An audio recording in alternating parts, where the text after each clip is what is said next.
Buckle up because the news is moving fast today. Arman Tsarukyan is back in the headlines, and it is absolute chaos. The UFC standout was booted off an American Airlines flight out of Los Angeles for failing to follow crew instructions, but Tsarukyan claims he did nothing wrong.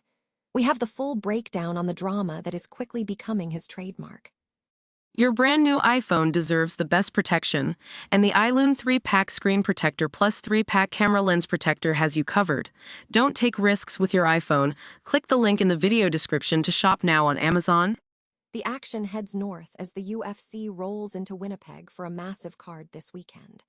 We are diving deep into the DFS breakdown for the main event between Mike Malott and Gilbert Burns. Our model has run 10,000 simulations to find you the edge on every fighter, from the heavy favorites to the hidden value plays you need to dominate your lineups. The scales are locked, and the intensity is building at the Canada Life Centre. Both Gilbert Burns and Mike Malott hit the mark perfectly at 171 pounds for their highly anticipated welterweight clash. The stage is officially set for Saturday night as these two fighters prepare to go to war in the main event. The new light heavyweight champion Carlos Ulberg is already facing a massive roadblock after an incredible title win at UFC 327.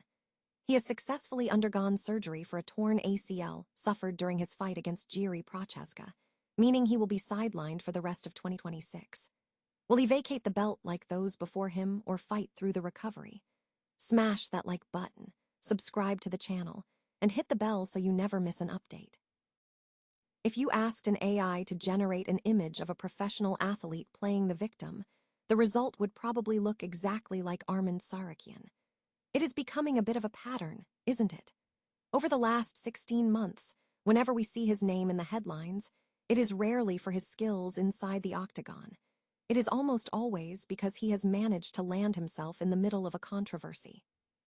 The latest chapter of this saga went down on Thursday, when Tsarukyan and two of his teammates were booted off an American Airlines flight out of Lax. The report: safety violations and a blatant refusal to cooperate with the cabin crew. Of course, if you ask Arman, he is the innocent party, once again being targeted by a system that has it out for him. American Airlines eventually cleared the air, stating that the flight had to return to the gate because these passengers refused to follow federal regulations, specifically the rule about staying in your seat while the plane is taxiing. You would think, for a professional athlete, sitting in a seat for a few minutes wouldn't be such a difficult task, right? But for Tsarukyan, it seems like drama follows him wherever he travels. He eventually posted his own video showing he had pivoted to a private jet to make it to Philadelphia for his grappling match against Jurija Faber, a move that definitely highlights the massive ego behind the headlines. This isn't just an isolated incident. It is part of a longer, grittier trend. From punching a fan during his walkout at UFC 300 to headbutting Dan Hooker and constant public griping about UFC matchmaking, Tsarukyan is turning his career into a reality TV circus. Dana White has been vocal about liking his talent, but the boss is clearly tired of the headache. At what point does a fighter realize that being a star athlete means being a professional off the mat, too? I want to hear from you. Is this all just a string of bad luck for Arman, or is he his own worst enemy? Drop a comment below with your take, and don't forget to hit that subscribe button for more deep dives into the chaotic world of MMA. After all, if you cannot even stay in your seat for a commercial flight, how are you ever going to handle the pressure of the big stage?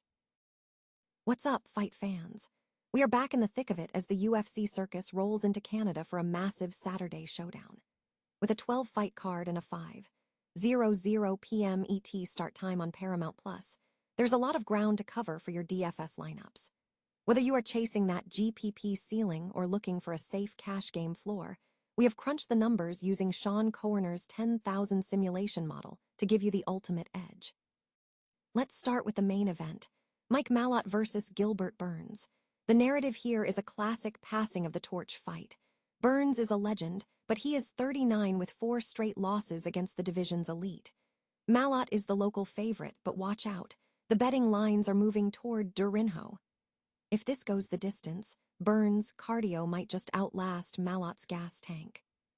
For DFS, You're likely looking to stack this one or pick your side based on your personal read of the round distribution.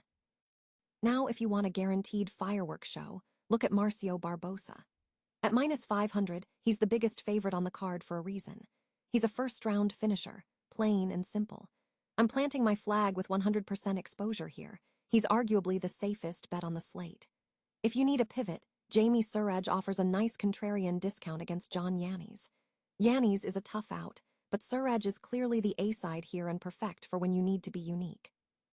On the value side, don't sleep on John Castaneda against Mark Vologden. Vologden's short reach makes him a fish out of water against a grappler like Castaneda, who has been landing takedowns for fun lately. Similarly, Kyler Phillips at $7,500 is a steal. He's the superior wrestler against Charles Jourdain, and his BJJ background makes him a nightmare for Jourdain's guillotine-heavy style. For a deep sleeper, keep an eye on Jai Herbert. Everyone is backing the debutante Mando Nallo, but Herbert's reach advantage completely neutralizes Nallo's favorite weapons. It's a classic value play in a fight that's closer to a toss-up than the odds suggest. And for pure chaos, check out the Robert Valentin Frey versus LeBlanc matchup. It's a mystery box, but the odds for an early finish are sky-high, making it a perfect spot to hunt for points. Before you finalize those lineups, head over to Fantasy Labs to check our full projections and optimizers. Remember, building a winning roster isn't just about the biggest names, it's about finding the leverage. Good luck with your picks, and I'll see you at the cage. Who do you think takes the main event? Drop a comment below and let's keep the conversation going. The tension in Winnipeg is palpable, and the final hurdle has officially been cleared. Gilbert Burns and Mike Malott have both stepped onto the scale, hitting the 171-pound mark perfectly for their welterweight headliner at the Canada Life Centre. It is always a relief to see both main event fighters come in on weight, especially when you consider the grueling cut these athletes endure just to make it to the cage. This clash is fascinating because it is a true clash of styles. Burns brings that seasoned, high-level grappling pedigree, while Malott has been on an absolute tier, looking to prove he belongs in the upper echelon of the division. The stakes are massive for both men, and with the scales now behind them, it is all about who can execute under the bright lights tomorrow night. Before we get to the main event, remember that the card features a unique catchweight bout set at 139 pounds, adding another layer of intrigue to what should be an electric night of action. Are you backing the veteran or the rising contender to walk away with the win? Let me know your predictions in the comments below. Hit that like button if you are ready for the fights, and make sure you are subscribed so you don't miss our full post-fight breakdown. Sometimes, the most anticipated moments in MMA happen on the scale, but the real fireworks are only just beginning. How much pain can one person endure for a belt? Carlos Ulberg just proved that the answer is absolute, and frankly, a little bit terrifying. After pulling off an improbable knockout victory over Jiří Procházka at UFC 327, the new light heavyweight king has officially checked into the hospital for knee surgery. But here is the real kicker. Ulberg blew out his ACL within the first 2 minutes of that fight. He fought on a shredded knee for the remainder of that opening round, waiting for that one perfect moment to land his signature left hook, and he absolutely delivered. It is the kind of grit that becomes legendary, but it comes at a brutal cost.